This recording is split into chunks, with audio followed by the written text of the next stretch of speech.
Dennis, it's great to see you today. Great to see you, Jason. Thanks for having me. Dennis, you're a well known analyst and also a YouTube influencer who discusses a lot about the war in Ukraine. So I was really keen to get your impression. What do you think is going on now? What's the key things occurring in this war, for instance, in the Kursk direction?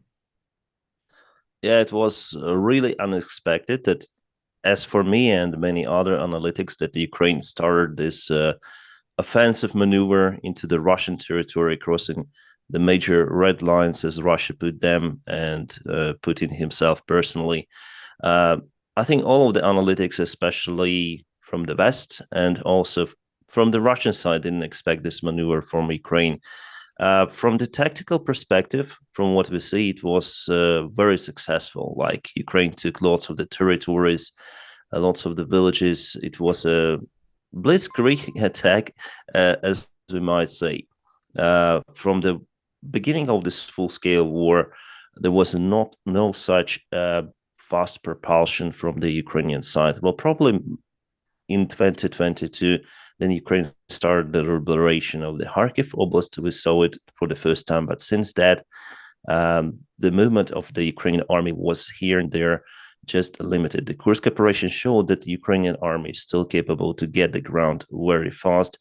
And Russians actually were caught off guard. They didn't expect this move from Ukraine. It's actually surprises me because Russia has kind of capable surveillance, intelligence, and even they cannot. Maybe they warned the Russian military, but the Russian military didn't act on time. So Ukraine definitely was successful.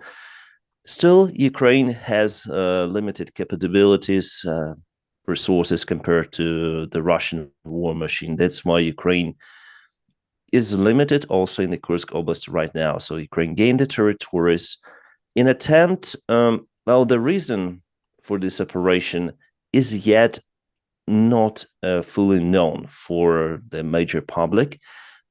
We see the tactical success, but the real reasons, maybe Ukraine decided to exchange those territories, like, for example, for the northern part of the Kharkiv Oblast, which Russia occupied also recently.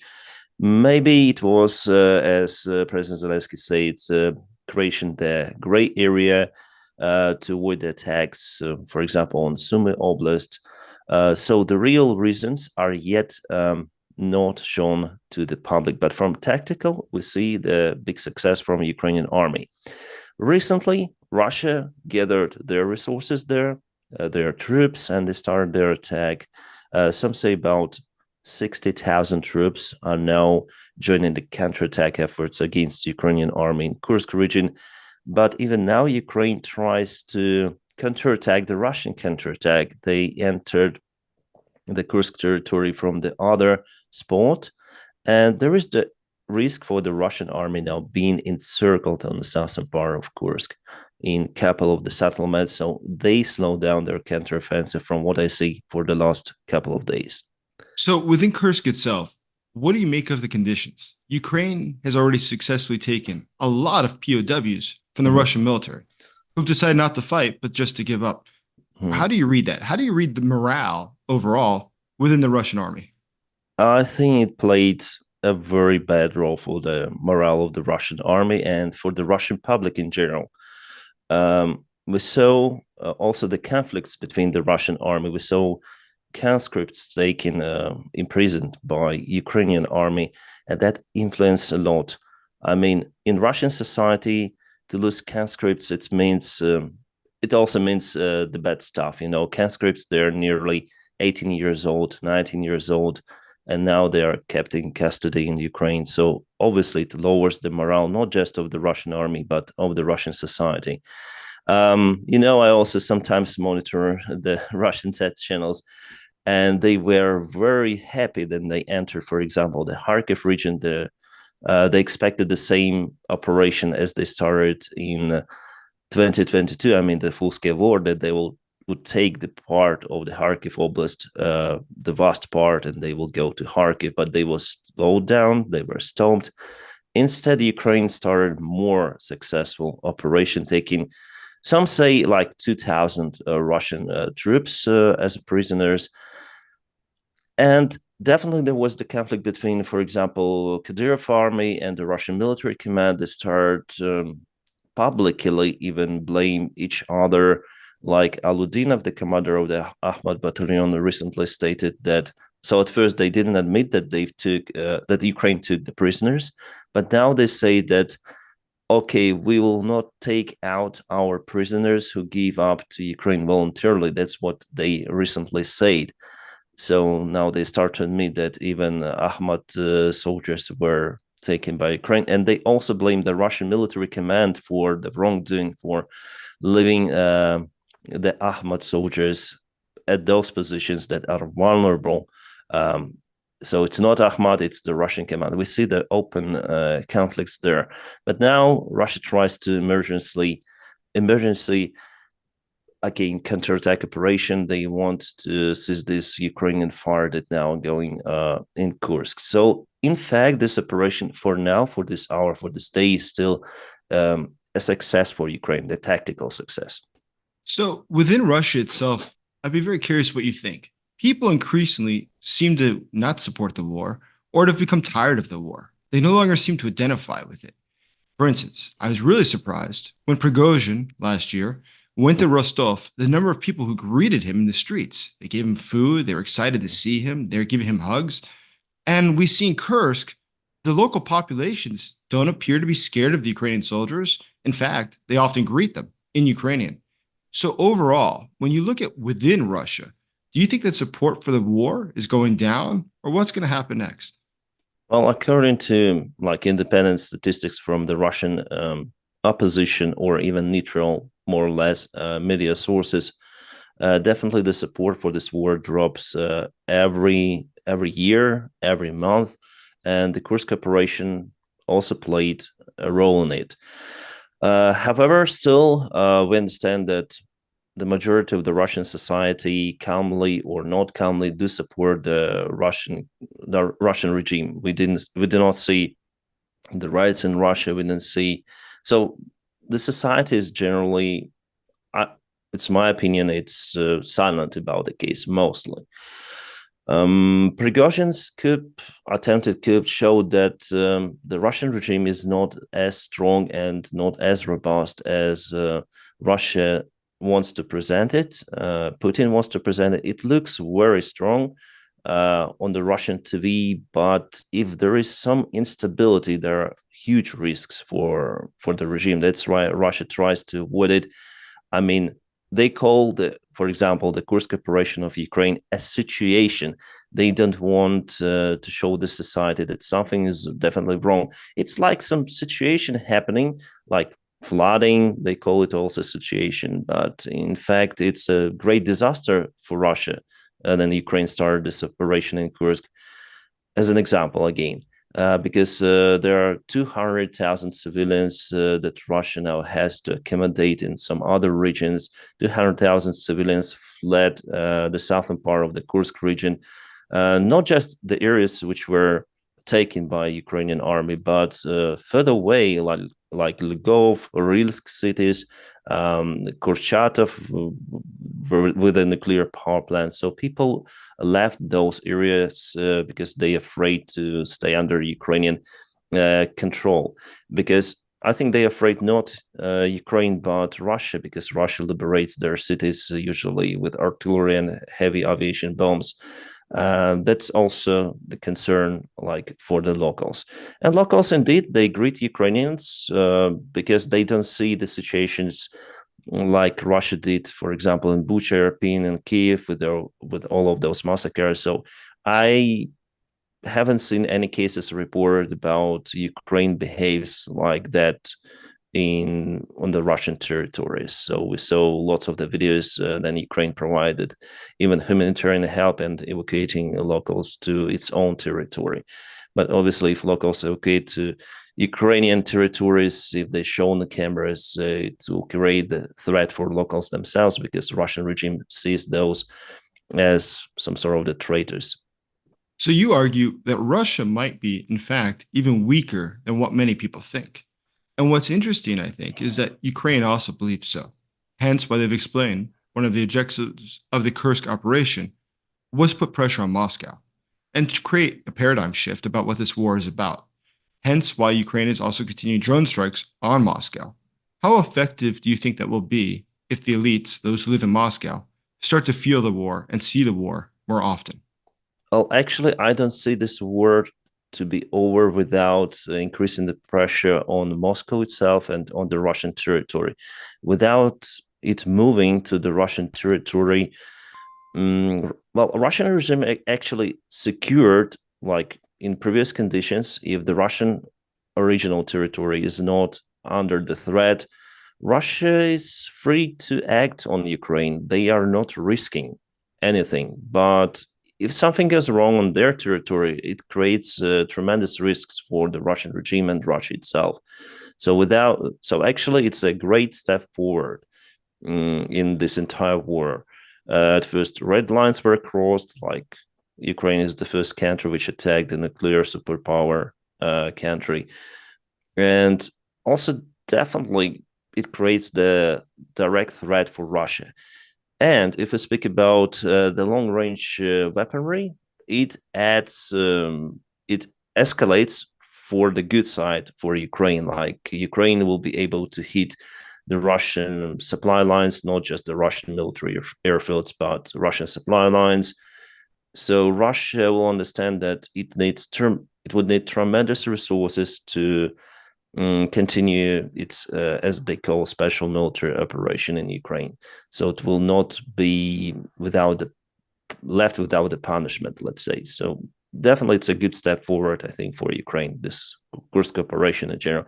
The other thing that Ukraine is still kind of limited in the resources, and the Kursk operation, we see that now it reaches its limits. To go further, Ukraine needs to extend the supply lines and put the entire group in Kursk under the huge risk. So now we see that Ukraine reached probably its maximum for the current resources. So, if Ukraine has reached its limit so far in Mhm. Kursk, what do you think is going to happen next? Do you think Ukraine might try to enter a different oblast of Russia or begin the liberation of Crimea?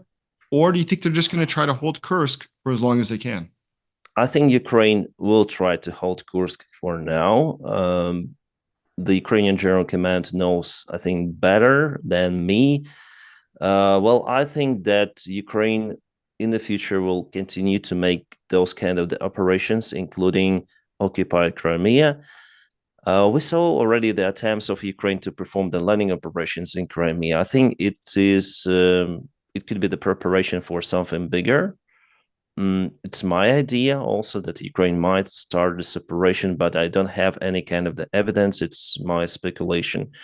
As for the Kursk, during the winter campaign, it will be hard to hold those territories. During the cold period of time, you need much more resources than during the summer period. So you need more resources, more supplies, more everything. And the defense lines were not built. It's impossible to build those that fast under the Russian counter strikes. So maybe during the winter time, Ukraine General Command will reconsider whether it's okay to stay in Kursk or it's better to withdraw the forces to save Ukrainian army. Still, the objective of Ukrainian, like strategic objective of the Ukrainian army, is yet fully known. So we'll see how it goes in the future. We expected that Russia could withdraw some of the forces from Ukrainian front lines. They, in fact, did it from the south, but on the east, they still continue to push. It's their main objective. Russia is willing, like, to allow Kursk to be occupied, some territory of the Kursk Oblast, but they're still pouring their forces to Pokrovsk direction. They want to take more ground there. It's number one priority for Russia, from what we see. If the objective was to, cause Russia to stop on the east, it didn't work. So in that case, Ukraine would withdraw forces from Kursk very fast. So, as you mentioned earlier, going Mhm. into Kursk crossed a major red line for Russia. What do you make of the other red lines that Russia has set? How seriously should the West take them? Or should we just ignore them and attack Russia or allow Ukraine to attack Russia as necessary to liberate its country? Well, Russia, in fact, showed that all of those red lines do not exist. And Putin really is not influenced by the escalation. I mean, his major decisions are not influenced by the escalation that we see coming from the West. He spoke about the red lines at the very beginning of the war. He called it openly for our Western friends that if you support Ukraine, we'll consider you as the direct enemy of Russia. Now he says the same for the long-range weaponry permission, for example, for Ukraine. We see that Western allies are still concerned about this permission, or they don't want to speak about it openly. There was the major shift recently, the last week, and we all expected that it will be announced during the Blinken's visit to Kyiv that Ukraine will be allowed to use attackers, but it didn't happen. Um, I think West not should, but should consider allowing Ukraine to use ATACMS on the Russian supply lines, Russian military bases. Maybe even limited, but it's important, like to escalate from the West as well. Because if Russia will escalate too, it means that the war is not moving to the outcome of the war is not moving to the right direction, to the profitable direction for Ukraine. We also saw how Russia said about tanks, Abrams tanks, Leopard tanks, HIMARS, fighter jets. They always say that, okay, fighter jets, for example, they are capable to carry nukes, so Ukraine will obtain. So it's the huge step in escalation. It's the crossing red lines. After it, Ukraine crossed the red lines.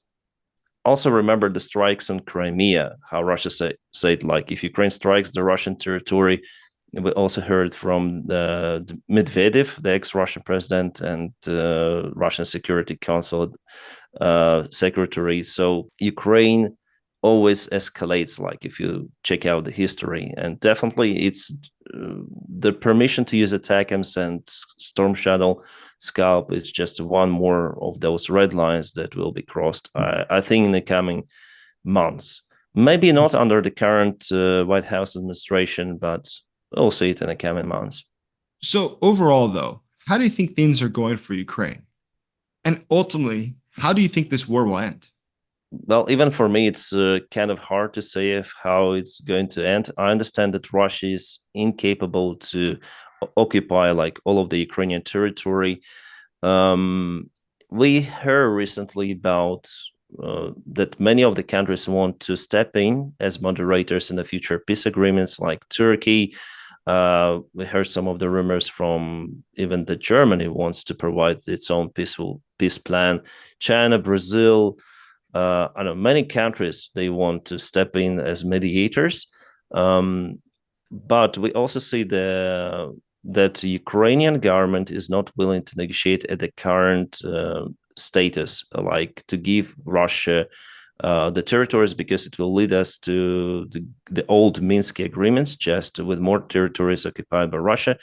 And the Ukrainian government, and me personally, afraid that Russia may step in again in a couple of years with a new, as they call it, special military operation, occupying more of the Ukrainian territories. We heard some of the signals from Western allies that Ukraine should also stop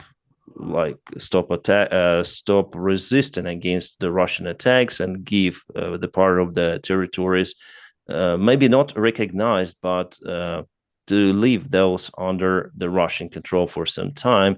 But West will secure all of these borders, like providing some additional military aid. But it's impossible to secure such a long border, like from Belarus, like from the Polish border all around to Crimea. It's impossible to secure that long front line.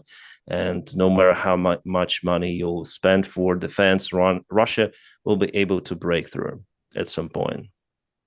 Dennis, let me ask you one last question. It's already the beginning of autumn, and the winter is not so far away. What do you think that we should keep an eye on in the weeks and months ahead? Well, it all depends. Like, as I say, cold time comes. Usually, the cold time is the standstill period for any kind of the war. If you look at Second World War, usually, there are offensive operations, defense operations, but they're slowed down gradually because of the weather conditions. The winter time is always the time for the sides to prepare for the future summer campaign. Maybe that's why we also heard the stories about the possible peace agreements or ceasefire. Also, it depends on what help Ukraine obtains during this winter time, because the last time it was very difficult for Ukraine because the major bill from the United States wasn't voted in autumn, the last autumn, and actually it ruined the Ukrainian summer campaign because Ukraine hadn't had enough resources for brigades to operate in counteroffensive operations, for example, in 2024. Instead, Russia took initiative. So the outcome of 2025 would depend on how much resources Ukraine might obtain this winter. So I would say it's the major preparation for the summer campaign of 2025. And also, political news will influence the outcome a lot. I mean, United States elections, first of all, and the political situation in Ukraine and in Russia. But in Russia, we see that more or less everything is stable. And even though Ukraine started operation in Kursk, even though there are some internal clashes among the Russian military and inside Russian clans, we see that Russian regime for now, for this hour, is more or less as it was before. So the idea is, I mean, it's a long game. It's better not to call it a game. It's a long strategy, should be, for Ukraine to fight against the Russian aggression. And unfortunately, there are no signs that Russia is going to stop immediately, withdraw forces.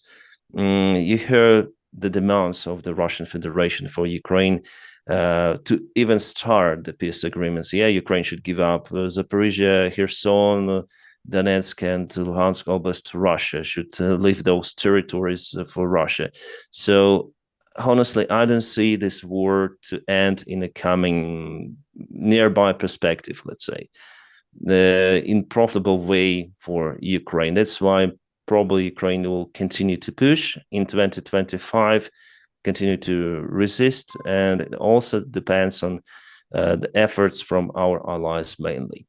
Dennis, that was super interesting. I really Mm-hmm. appreciate your time today. Thank you. Mm-hmm. Thank you. Thank you, Jason. Thank you for having me.